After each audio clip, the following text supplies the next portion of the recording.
I'd like to call the meeting to order. Welcome, everyone.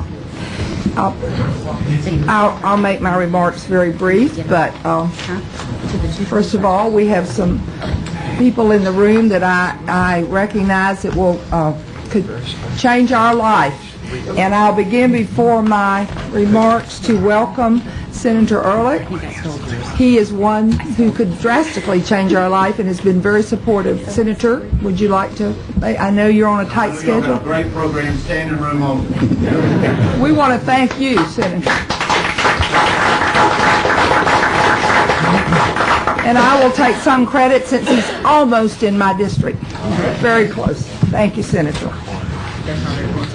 I'd like to thank all of you for being here today. We do have a packed room. And I want to thank President Delaney. He had scheduled this meeting and so graciously invited us, or we invited ourselves, to the University of North Florida. When it was announced that the special session would be this week, we moved to Tallahassee. And then there was a delay in that. We had already booked the rooms and given up the rooms, so we thank you for your offer. I apologize for the space, but with the constraints of the budget, I've suggested that we meet more times here. It certainly saves very precious dollars by not moving our staff. So I'm sorry for the inconvenience, but we are trying to live within the budget as approved by the legislature.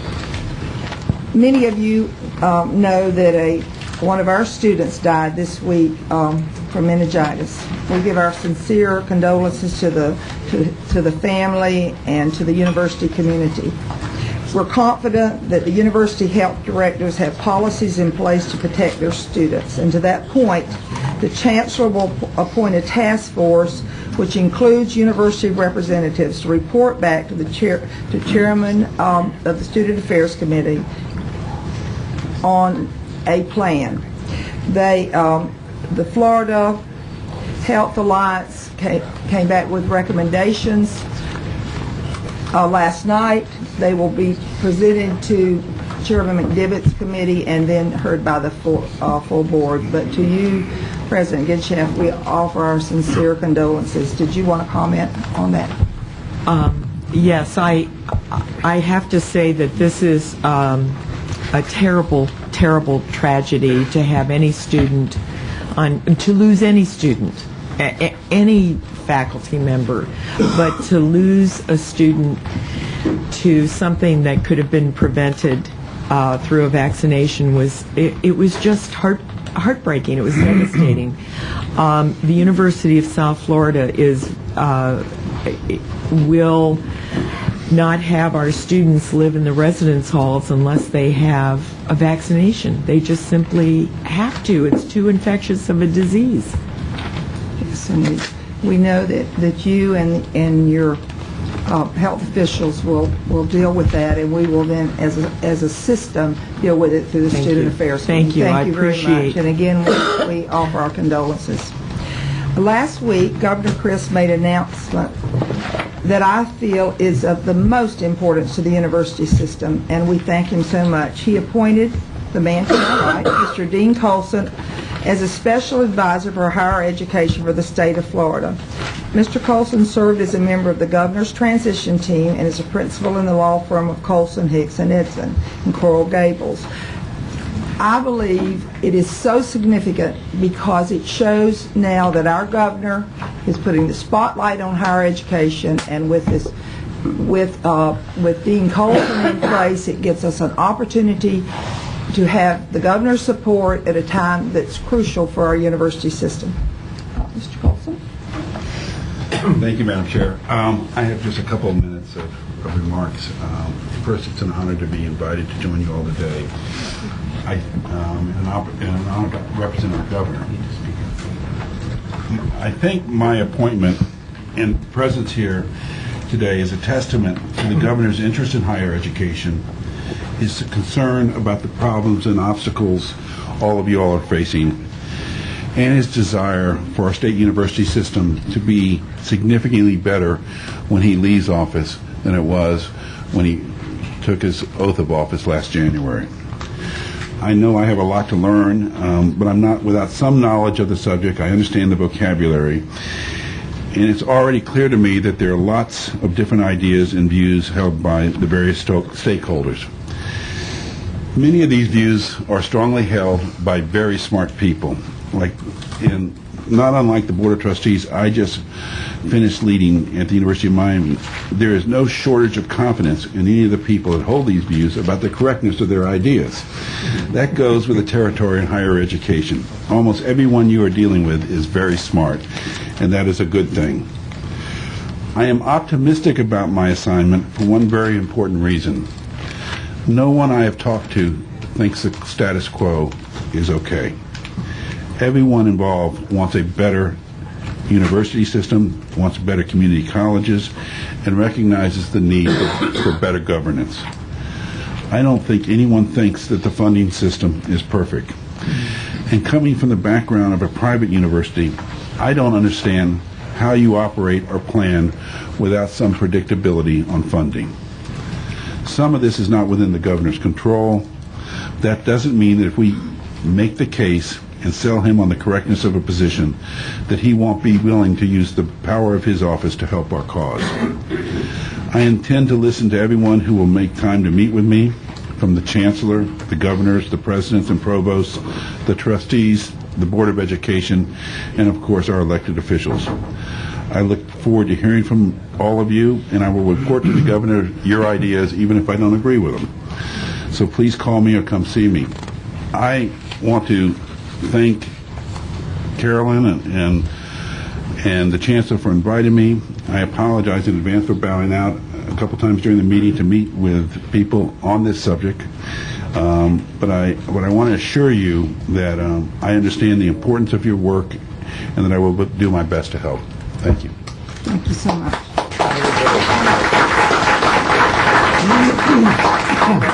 I've had the opportunity to talk to Dean more than once, and I've invited him to participate in our meetings, to sit at the table. We welcome this relationship with the governor, who has many things on his plate besides higher education, but everybody in this room knows higher education is the most important thing, Dean. And we've invited him to our meetings and to participate, and after talking to him, I believe that he agrees with me that you can't have a great state without a great university system, and we welcome your conversation, and we want you to be included in all we do, and we welcome your opinions. Also, I'd like to welcome Dr. Wilson Bradshaw, who is on our agenda for ratification as the next president of Florida Gulf Coast University. He is here with the chair of that Board of Trustees, Scott Luker, and with, I believe, other members of the Florida Gulf Coast administrative team. Both the chairman and Dr. Bradshaw will be formally introduced later and asked to speak. But welcome. I don't see him right now, but I took his picture. Welcome. All through our many meetings this past summer, we discussed the value of the state university system and its importance to the continued economic well-being of the state. We continued that discussion this morning in both our committee meetings. With the state of our economy, this conversation is more important than ever. Our board stood up for quality when it decided to freeze freshman enrollment growth and to address a tuition increase. Our chancellor, Mark Rosenberg, has demonstrated routinely that we have suffered in per-student funding over the past 15 years, and we now have the worst student-faculty ratio in the country.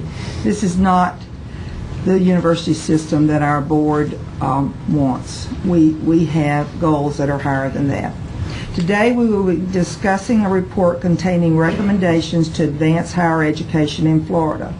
This is a result of a great deal of work by Chancellor Rosenberg, Governor Dasberg, and our consultant, Dr. Pappas. I want to stress that this is the beginning of the board's conversation on this important topic. We need the input from all our board members, active participation from all our board members. I expect and hope this will be the most significant work that we do in positioning our university system to be competitive with any system in our country and be competitive globally.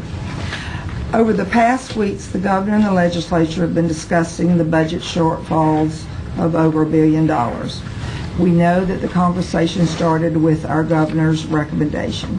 The special session is called for Wednesday, October the 3rd through Friday, October the 12th. Of course, we will be watching and participating, and I invite all of you and know that you will also be communicating with a joint voice the importance of our university system. Also, in the past few weeks, there's been much talk about the tuition increase we approved in July. At that time, we said we'd wait to see the size of the cuts before we determined the percentage increase we would approve by spring 2008. Of course, now the special session has been delayed, and we will have that conversation today.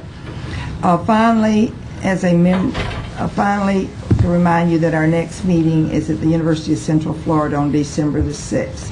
And I would like to add, we have a board member that has been recognized in her area. Looking around this board, they're all volunteers who are very active and do many things in the community. But I have to show you this because this is the best I've seen. The Queen of Dirt, Lynn Pappas.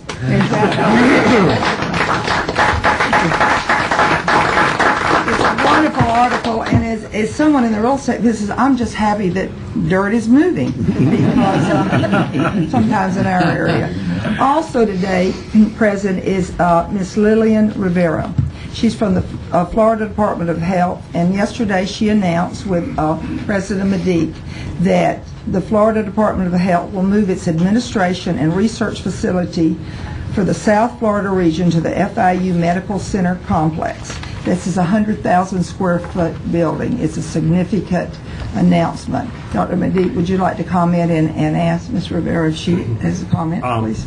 We are delighted that the Department of Health, represented here by the Deputy Secretary of Health, has agreed to come on our campus. And the best way to understand what this means is having, if you have a medical school, having a hospital on your campus. If you have, like we have, an accredited school of public health, the greatest advantage you can provide for joint grants, for patient opportunities, for research, is to have a co-located co-located Department of Public Health next to your school. Our school is called the Stemple School. It was named in honor of a major donor, Mr. Stemple. And the Assistant Secretary is here, Deputy Secretary. If you would entertain a word or two from her, Madam Chair, we appreciate it. We'd be honored to hear, and we congratulate you on what we think is a very good decision. Well, thank you so much. And I don't get many opportunities like this, and it's an honor and a privilege to be here. Just a word to my friend Mark. We've worked on this for 3 years, and the provost, Ron Berkman, continued the work, and to our president, Mauricio Mandigue, thank you so much to all of you for your leadership and your insight. I couldn't have done it without you. With me today, I'd like to recognize 2 of the deputy secretaries who have come with me, Mr. Paul Metz and Jean Klein are also with me, just to know the support that the Florida Department of Health has to offer. And on behalf of our Surgeon General, Ana Viamonte Ross, who could not be here today because she's actually at the Council of Physical Fitness with our governor in Jacksonville, addressing the issue of lack of physical fitness in our schools and in our state of Florida. But she sends her regards, and she's very supportive of this process. If you just give me 1 minute to tell you about the importance of an academic health department, because I think it's a learning opportunity for all of us just to hear a few of my thoughts. An academic health department definitely is a joint venture with a university. In our case, these are 2 public agencies that are coming together. It's similar more to many of you in the room when you hear about academic institutions pairing up with hospitals, which become teaching institutions. So it's a very, very similar concept. Such an affiliation allows both partners to benefit from the educational connection that the affiliation represents. We have 7 benefits that we have been able to carve out that I wanted you to know about. Number 1, it provides a location for training for both public health and clinical students in a practice of public health and population-based medicine. It creates linkages between public health practice and academic communities to improve the scientific base for public health decision-making and public policy development. It provides access for academics to the community as a practice base for developing, refining, and implementing public health teaching, research and service methods, which is so important to the science of public health. It fosters partnerships among health professionals and community leaders to identify and create solutions for the evaluation of interventions and respond to community problems. And it increases the number of people who understand and appreciate public health. It also increases the prestige of any organization, both ours and the universities. And it improves for the community to understand what is it that we're doing, how we develop policy, and how we assure services at the local level. With that said, I think that all of those benefits will come as part of this partnership and affiliation, and I thank the university for its support on behalf of Dr. Viamonte Ross and the Surgeon General. So thank you. Thank you very much. Any questions? Thank you so much. Any questions that you might have for me in terms of the mechanics or anything you'd like to talk? We'll give the board that opportunity, but first I'd like to say this is a testimony to partnership opportunities that we have with many state entities, and we thank you for that. Do members of the board have any questions? Thank you so much. Thank you thank you so much, and have a good day. A good meeting. Decision. Now we will ask Mikey Beth Burkett, please take the roll. We have, or have you done that quietly? I'll do it. I'll take a public roll call. Ms. McDevitt. Here. Commissioner Blomberg. Here. Dr. Chase. Present. Mr. Dasberg. Here. Ms. Duncan. Here. Mr. Edwards. Here. Dr. Marshall. Here. Mr. Martin. Here. On the call. Thank you. Mr. Mosley. Here. Ms. Pappas. Here. Ms. Parker. Here. Mr. Perez. Here. Mr. Stavros. Here. Mr. Temple. Here. Dr. Zachariah. Here. Madam Chair, you have a complete quorum. Thank you very much, and thank all of you for participating. I would like now to entertain a motion to approve the minutes. Second. Thank you. Any discussion? If not, all in favor? Aye. Thank you very much. Opposed? Thank you. And it's approved. Now, Chancellor Rosenberg. Madam Chair, members of the board, I too want to thank Governor Christ for his appointment of Dean Colson to work with us. We should be very optimistic about Mr. Colson's ability to work with us to get it right. As you've already heard, he's determined to do that. So thank you, sir. I also want to thank the Governor's Chief of Staff, George Lemieux, for the open doors that he's had during the past few months and for the willingness to listen to the concerns that you've had and that we've had about how we can improve higher education in the state of Florida. Our students did meet with the governor several weeks ago. They had a healthy exchange focusing on tuition and other related university matters. I must tell you that I'm very proud of our students. They showed decisiveness in their commitment to quality in their conversation with the governor. And in particular, I want to thank Ryan Mosley and his team for their commitment to getting the message out about the challenges that we face. Thank you, Governor Mosley. The special session that we will be entering into brings special challenges, and we've utilized the opportunities that have been presented to us by legislative leadership, not just to talk about the cuts. We are prepared to take them, and I'm very proud of the presidents and how they have responded to this challenge. But more importantly, we've attempted to talk about how we can get out of this situation and start moving the system forward in the next few years.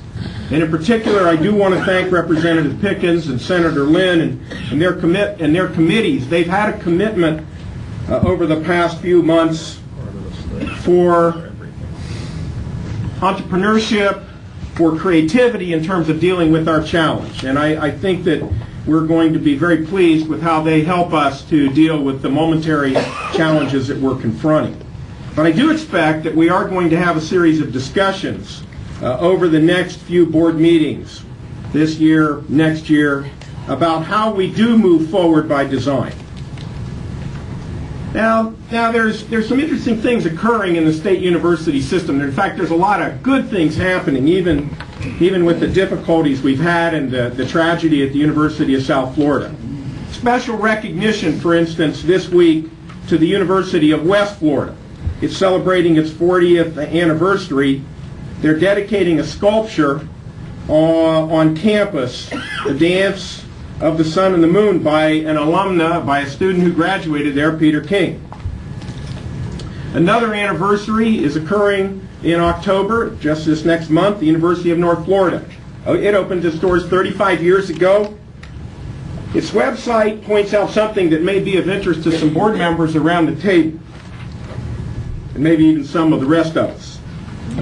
The institution opened in 1972, and according to the website, that's when bell-bottoms and polyester shirts were all the rage. Some of you might identify with that. It also pointed out that mood rings were hot. Now, my mood ring yesterday just completely evaporated during that discussion on performance. But suede fringe vests, some of you probably still have some hanging in your closet. Platform shoes, I'm sure that nobody around this table has worn them.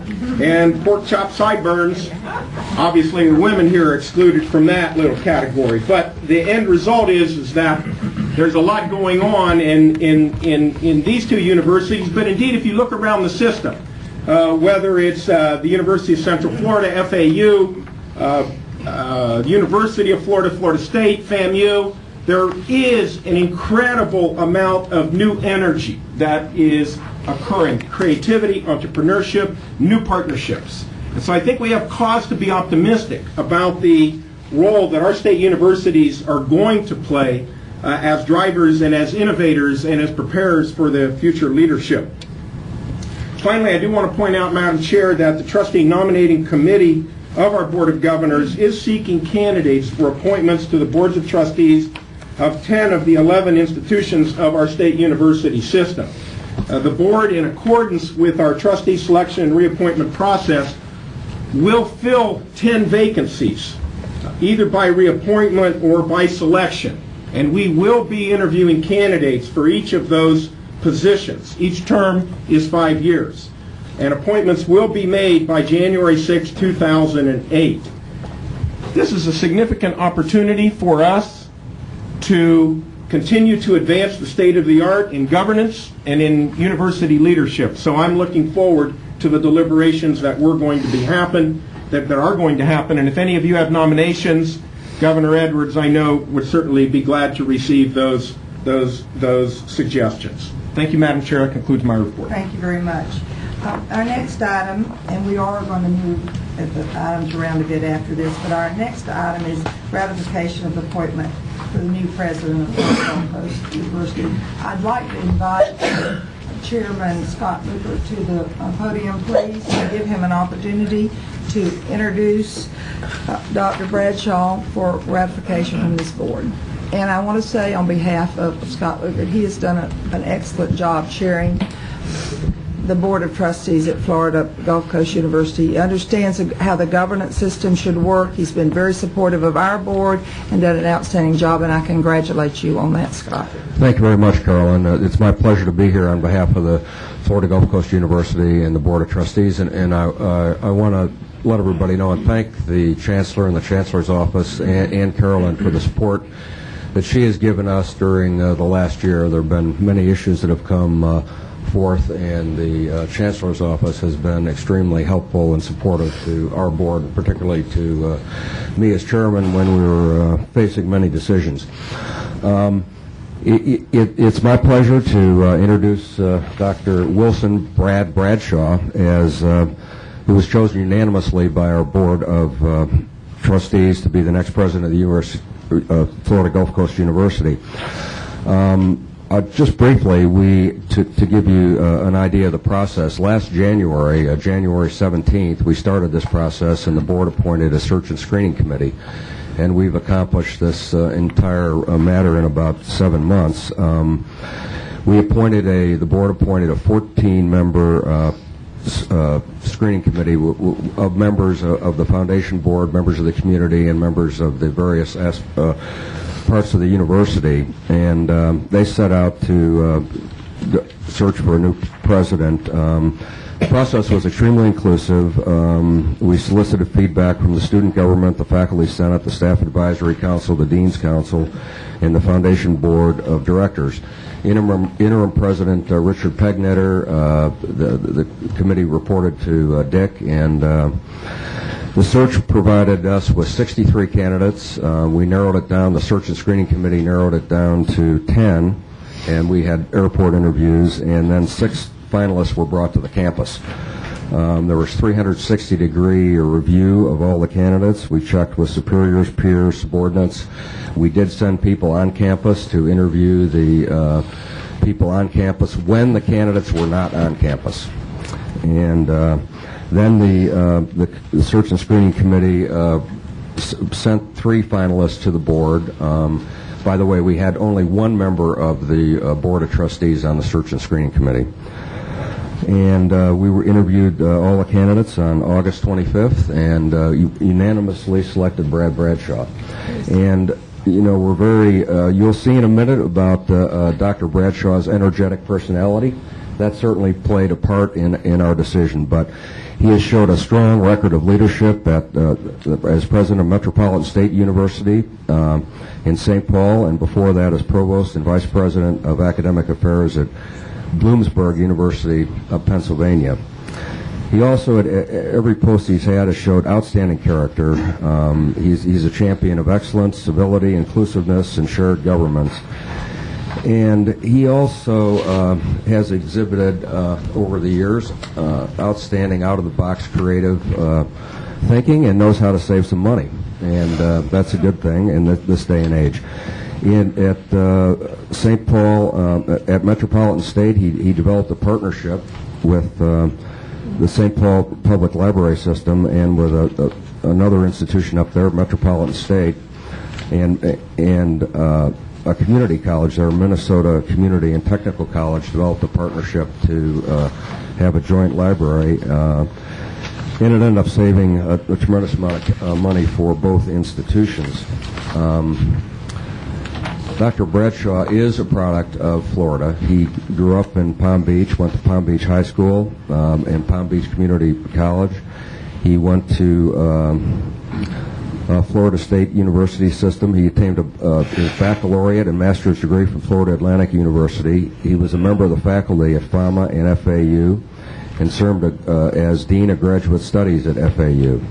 And he brings a knowledge of the Florida system to us. And I will say that Dr. Bradshaw was not only the unanimous choice of the trustees of the University of Florida, but we were, very much taken by his enthusiasm, his ability to relate to the students, and his ability to be committed to Florida and Florida Gulf Coast University. And I think the enthusiasm and the creativity that he brought to the process and to all the trustees made him the overwhelming choice of our trustees to lead and be the 3rd president of Florida Gulf Coast University.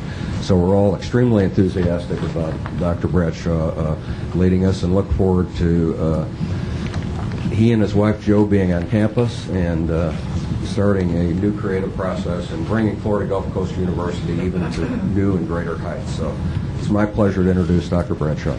Thank you very much.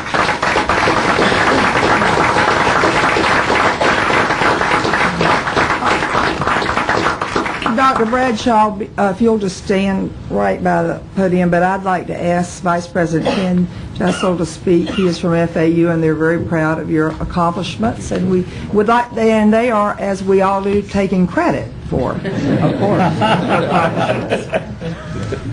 Chairman Roberts, governors, Chancellor Rosenberg, university presidents, and honored guests. Florida Atlantic University enthusiastically supports the appointment of Dr. Wilson G. Bradshaw as president of Florida Gulf Coast University and strongly recommends that his appointment be ratified by the Board of Governors. One of life's greatest pleasures is seeing a member of the family do well in life. So you can imagine the tremendous pride that all of us at Florida Atlantic University are feeling at this moment as our friend, alumnus, and former colleague, Dr. Wilson Bradshaw, prepares to step into the presidency of Florida Gulf Coast University. Brad is a favorite son of FAU, where he earned a bachelor's degree in psychology and a master's degree in experimental psychology. His educational and extracurricular experiences at Florida Atlantic provided Brad a solid foundation for the leadership positions he would hold at FAU and other outstanding universities. Brad's many accomplishments are a tribute to the value of a state university system education. To say that Dr. Bradshaw was very well liked during his years at FAU would amount to a gross understatement. Highly respected and greatly esteemed would be better words to use, but even they can't capture the special place he carved out for himself in the hearts of his colleagues. In point of fact, Brad was widely admired by all of us who knew him. And we felt his absence very keenly when he left in 1990 to pursue a career opportunity at Georgia Southern University. Last month, as word spread at FAU that Dr. Bradshaw had been named to the presidency of Florida Gulf Coast, President Brogan and I received calls and emails from dozens of people in the FAU community who were delighted to hear that he'd be returning to Florida in a position of top academic leadership. As the Florida Gulf Coast Selection Committee wisely perceived, Wilson Bradshaw is a person of real substance who brings with him much more than an impressive curriculum vitae. Brad brings a wealth of personal resources to everything that he does, and he generously uses those resources in support of the faculty, administrators, and staff members around him and the students they all serve. Above all, he's deeply committed to students and throughout his career has always played a strong personal role in elevating and expanding the quality of their university experience. Brad understands the importance of first-hand participation in that experience, and he's been a contributing member of the faculty at every institution he's served, even as he's handled high-level administrative responsibilities. Wilson Bradshaw is an accomplished scholar and researcher, a true master of the collegial style of leadership, a tremendously positive role model for young people, and above all, a wonderful human being. FAU was enriched by his presence, and we envy our colleagues at Florida Gulf Coast University who are about to enjoy the pleasure of his company and that of his delightful wife, Joanna, and their 3 fine sons. I know I speak on behalf of everyone when I say, Brad, job well done, and welcome home.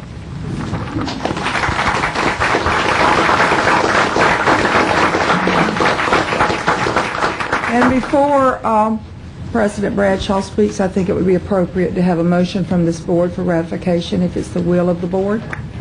Yes, sir. Governor Edwards.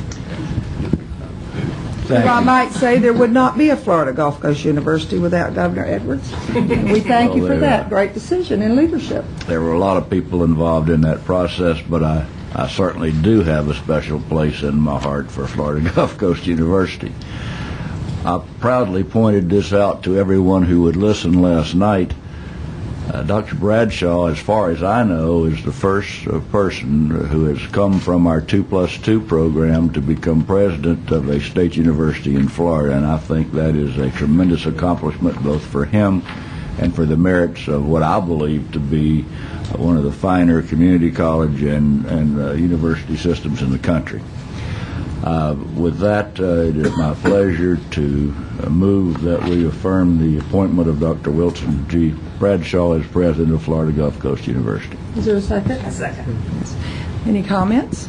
Questions? All in favor? Aye. Let it be noted that it was unanimous from our Board of Governors. We welcome you, Mr. President, and invite you. And I think it would be appropriate for you to introduce your lovely wife, Joanna, and invite her to step up so we'll all get to know her. Okay. Wives are very important, I might say. Thank you so much. Joanna, please. Yes. And let me thank first the board and Chair Luckford and Ken Jessel for your kind words. I really want to say, are there any questions? I don't know what else I can say, but I am very happy to be home. It's exciting for Joanna and I to return to Florida where our families are. Even more exciting, and I think more than symbolic, that the Board of Trustees at Florida Gulf Coast University selected me on the 10th anniversary of the institution. And I promise, as I did to the search committee, that I'm going to work very hard. I know we are at a very special place in our evolution, and it's not often that academic leaders and scholars get to be involved with an institution at this stage of its evolution. We are all fortunate to have an opportunity to serve the institution and to find new and better ways to serve the students. We will seek at Florida Gulf Coast University over the next decade to be better in all ways, and we will be seeking your support for that. I am honored, humbled in many ways to serve with my presidential colleagues, some of whom I know. They're more senior than I am, Mitch Medique and John Hitt. I've come to know Frank, and James Ammons and I go way back when we were in this system years before. I've had the great opportunity to work with the distinguished President Emeritus of Florida Gulf Coast University, Roy McTarnigan, and early on in my career when I was a sort of a junior administrator at Florida Atlantic University. So I know the system, and I know many people in it, and I know how hard everyone works to make the promise of a high-quality public education a reality for the people of Florida, and I'm so pleased to be a part of that. So thank you all. We are anxious to get here. My last day at Metropolitan State University is October 25th, and we will be traveling on October 26th, headed for Fort Myers, and we're very excited about that. I spent some time over the last few days reading Roy McTarnigan's book, On Task and On Time, and it's a chronology of the development of Florida Gulf Coast University and the many struggles they had. One of the more lighthearted struggles was the naming of the institution, and there's a section in there where they struggle with nomenclature. Of course, the standard is to have Florida and University in the title in some form, and our universities conform to that nomenclature. But Roy's grandson, Michael Stack, who was 3 years old at the time, he offered a name for the university, and he thought it would be great if we named it Totally Cool School. And that was cool with a K. Calmer heads prevail, and we ended up, I think, with a name of the institution that is very descriptive of where we are. And I am pleased to be a part of that. Again, thank you so much. I'll stand for any question that you may have. Thank you very much. Any questions? We welcome you and look forward to working with you. Thank you so much. Thank you very much.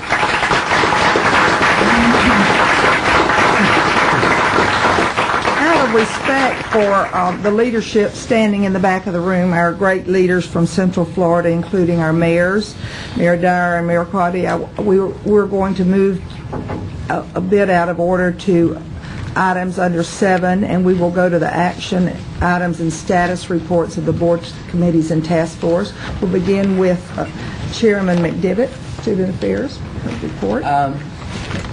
Our committee met jointly with the Performance and Accountability Committee. The work in that committee is going to be completed at a later time. In the Student Affairs Committee, we talked about many things, and we'll have fuller reports at our next meeting. But our action items involved 3 regulations related to admissions that are important and necessary to be adopted. They are the first one is just a general admissions regulation, and the second one determines specifically the types of admission requirements for admission to each of our universities, and the third relates to similar requirements for international students. And most of you were at our meeting where we went through them in detail. If anyone has any specific questions, they are discussed in our material. We can go. So I would like to entertain a motion. Second. Are there any further? I think, are there any questions, comments? If not, All in favor? Aye. Opposed? Thank you. The other item we discussed is an item really that will come up in the budget committee, but we did discuss and recommend that the insurance supplement for graduate students be included in our LBR, and that was something that was referred back to our committee from the last meeting. And we thank you for taking on the issue of vaccinations and other health issues in your report back to us. Right, we will report back on that quickly, and we may even do a phone call. Thank you very much, Chairman. Chairman Duncan. Good morning. We had a brief but productive meeting yesterday afternoon. Reported on a meeting that the Florida Chamber convened on an innovation economy that was a well-attended 300-400 leaders from around the state. We were well represented by several of our presidents, a couple of our board members, Dr. Chase and Governor Perez and myself, and a number of different business leaders from different constituencies. It was very exciting to hear the unanimous consent of the need for the higher education system in our state to help prepare us for the global economy and the changes that we are looking for in this state. A tremendous amount of support, and I think a really great start to a broad-based constituency that we will be an active part of. And the Chancellor is on the continuing committee, as I am, and we will be active participants. And the Chancellor has been great in supporting the Florida Chamber in working on this. And I also just want to thank the Florida Chamber and their staff for pulling this together and really trying to bring everyone together to continue down this path.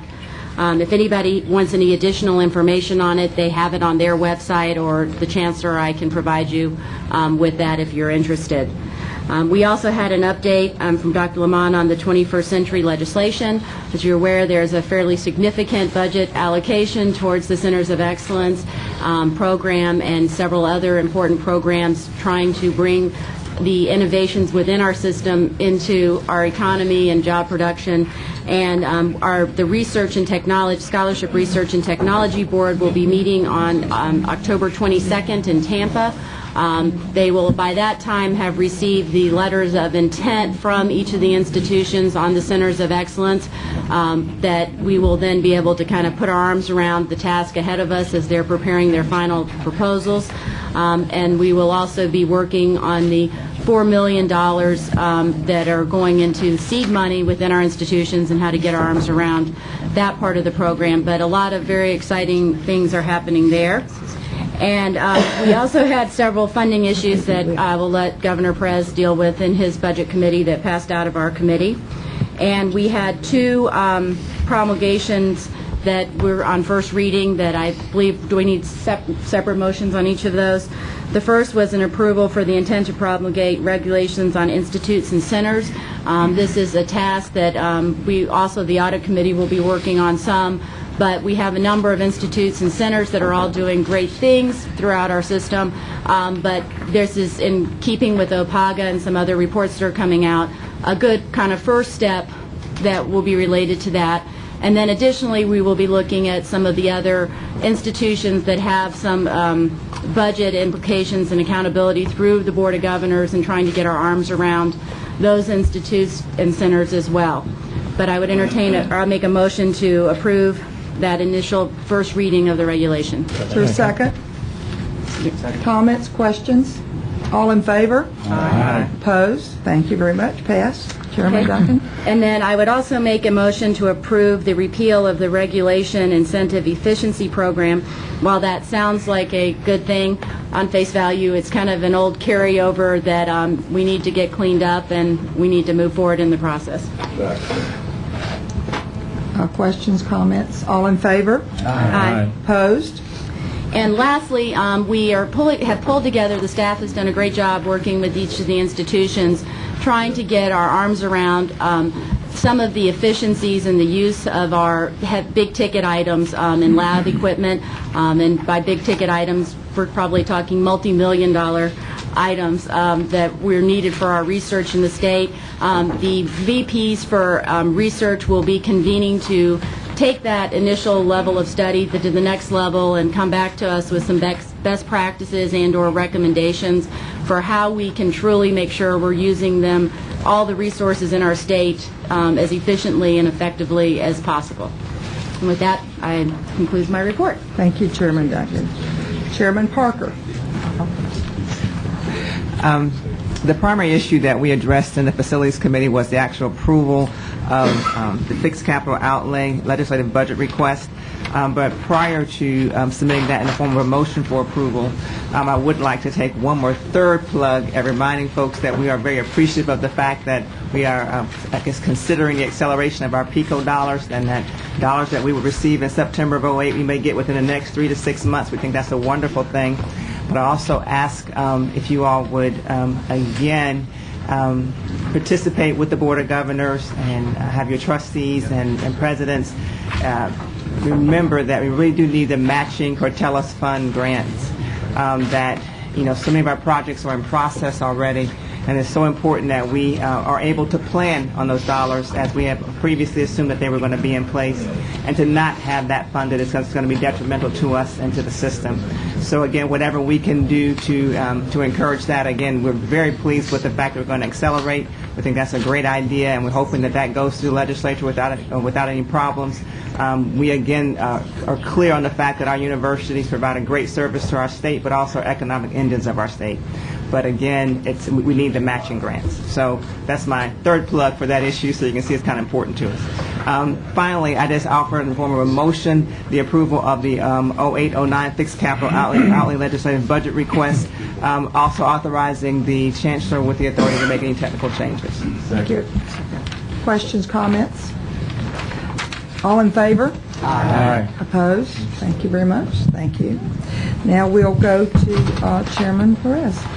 Thank you, Madam Chair. The Budget Committee met, and right before this meeting, we addressed the changes and the updates to the LBR that were sent back to various committees after last month's meeting. Specifically, we added to the LBR that was previously approved $1.3 million for the graduate student support. Thank you, Governor McDivitt, for dealing with that in your committee. We added $1.25 million for the new UCF Burnham agreement. It's not a new agreement, it's an agreement with the state passing funds through to Burnham, and $500,000 for the FAMU land grant issue, more thoroughly described during the budget meeting. We deleted $2.25 million from the Distance Learning Initiative Fund, which came through from the CAVPs, as well as deleted the $1.5 million for FIO, which will be considered in an overall survey of the vessels of the state, and transferred a final $700,000 into our student success account. At this point in time, Madam Chair, I would move the approval of the revised university system legislative budget request. Second. Discussions, comment? All in favor? Aye. Opposed? Thank you, Madam Chair. After that, we took up the state university system operating budgets. As you know, we are charged with approval of the budgets for each of the 11 state universities. It's simply a compilation and pass-through of those budgets. We were all fully briefed, I hope. And at this point in time, I move approval of the state university system operating budgets. All in favor? Aye. Opposed? Thank you. Madam Chair, after that, we took up a first reading of 7 different regulations which we need to take a look at and move forward. I will not read them all. We dealt with them in committee, and I would like one motion to move to second reading and approval for next month or our December meeting, the 7 new regulations set forth in the agenda, items C through I. I would move those for approval for next month's meeting. Second. All in favor? Aye. Opposed? Madam Chairman, that concludes my report. Thank you, and thank you very much. Out of respect to our mayors that are here, would either of you like to address this board? Thank you very much, and thank you for a job well done. Are you, Mayor? No, would you like to either come forward? We always like to hear from thoughtful leaders. You thought you would get out of that, didn't you, buddy? Thank you, Madam Chair, and governors and presidents and Mr. Chancellor. We're mindful of your time, and we thank you for your support of UCF's medical school. I think we've made great strides, and as you can see, there is just widespread community support, both financially, emotionally, in every way that we can think to do that. And we have formed, as Dr. Hitz says, great partnerships in our community, and we stand ready to support the medical school in any way we can. Thank you, Mayor Dyer. And let me thank you all for your service here today. And one of the themes that I have picked up is Mayor Dyer and I seem to come as partners in a lot of partnerships that take place in Central Florida. We're celebrating a bunch of victories right now, and that word partnership I've heard over and over again at this meeting. I think that's so helpful for the folks that we represent in the state of Florida. So thank you for the service that you all offer, and we appreciate an opportunity to say hello today. Thanks again. Thank you very much.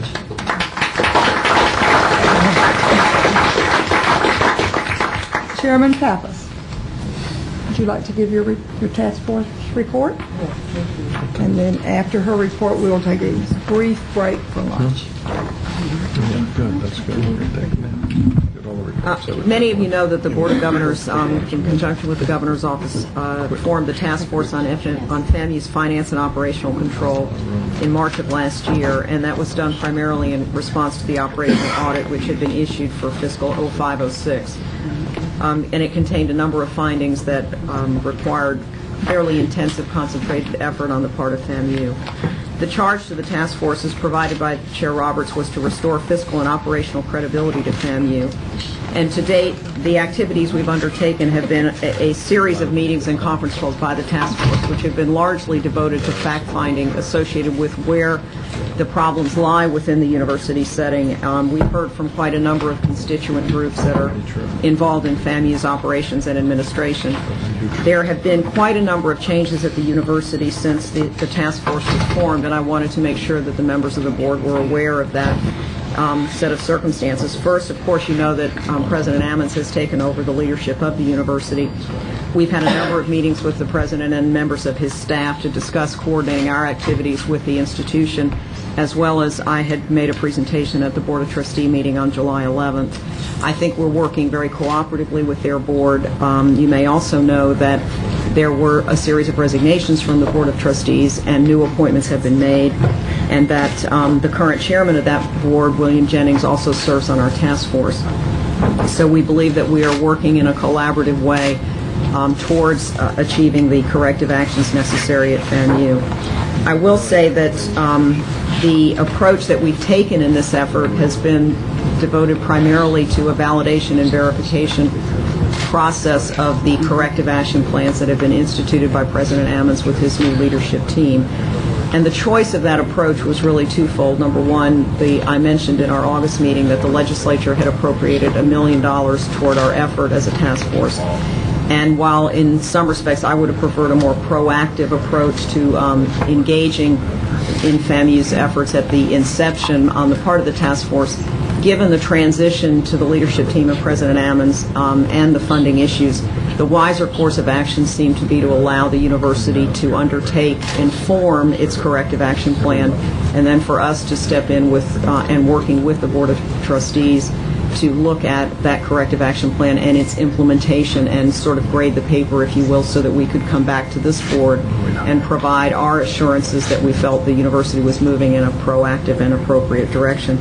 So that has been the direction that we have pursued, and I believe that in some respects we are making good progress. In other respects it's slower than we would have liked. With respect to the IT function, and we found that our needs really lie in two specific areas, actually three. Two foremost was the fiscal reporting function was not working in tandem with the IT function in a way that allowed reporting to be both timely and complete and accurate. That has made the process of the fiscal reporting very difficult, and why you see many of the findings that occurred in both the operational audit and the most recent financial audit. We have formed an SUS team, and I want to thank our universities. Every one of the universities has stepped up and expressed a willingness to work with us in forming teams that would go in and assist FAMU in some of these corrective measures. The IT group has met on a couple of occasions now, and I think they're working diligently towards understanding those resolutions and completing them in a proactive way. The financial end of things has become more difficult for us. We are in the process of engaging outside financial support that will come in and work with the institution in reviewing the implemented corrective action plan. We have put out one RFP that had a very limited response, so we are going out with that RFP again with a more targeted audience of specialists in the area. It may well be that we're going to need additional support from the legislature to see that through, but that is the current direction we're taking. And I think that with respect to the financial issues, it may be from December into the spring before we're actually able to confirm the direction of the steps that the university has taken. I think President Ammons is to be commended, as is the Board of Trustees, on their very proactive direction. They have left no stone unturned in their efforts to develop very thorough corrective action plans, and they're to be complimented in that regard. The SACS issue, I think many of you are familiar with, but I'll just briefly state that there was a probationary action taken by SACS. There is a December evaluation. The university submitted a very thorough monitoring report on that issue, and it is responsive to the issues that were raised by SACS, and I'm sure will be carefully reviewed by them in their consideration in December. I would say that our goal at this point is to proceed with that verification and validation process.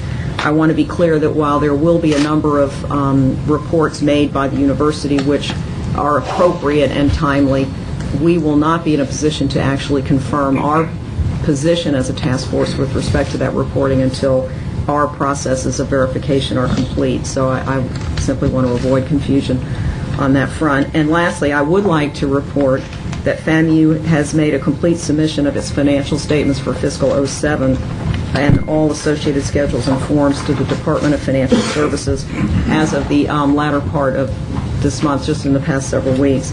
It's the first of our institutions to submit its financial statements for this fiscal period ahead of schedule, which was due October 2nd, and that's certainly a very positive step.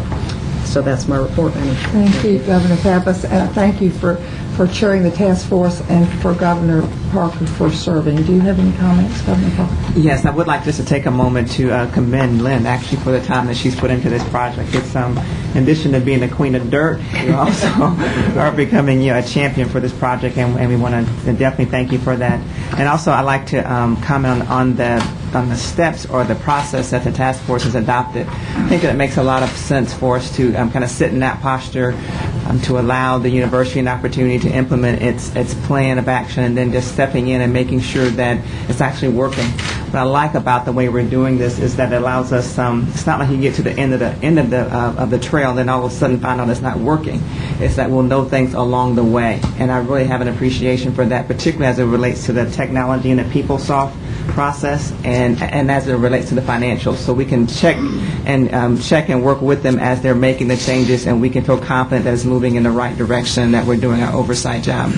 And then finally, I just wanted to comment on the number of hours that we learned that the university staff is really putting into making these things happen. They're working, 6 and 7 days a week tirelessly, trying to really turn the university around. And I commend Dr. Ammons and his staff for creating that type of commitment out of the new folks that they brought in to really turn the university around and move it in the right direction. So it's just kind of like my rah-rah for the wonderful things that seem to be happening out at the university right now. Thank you, Governor Parker. And we all know this is the FAMU, all of us are supportive on every level and of the new president and of his staff. And thank you for your commitment and for the leadership at FAMU and on their trustees. We will now take a 30-minute break for lunch and reconvene at 12:30.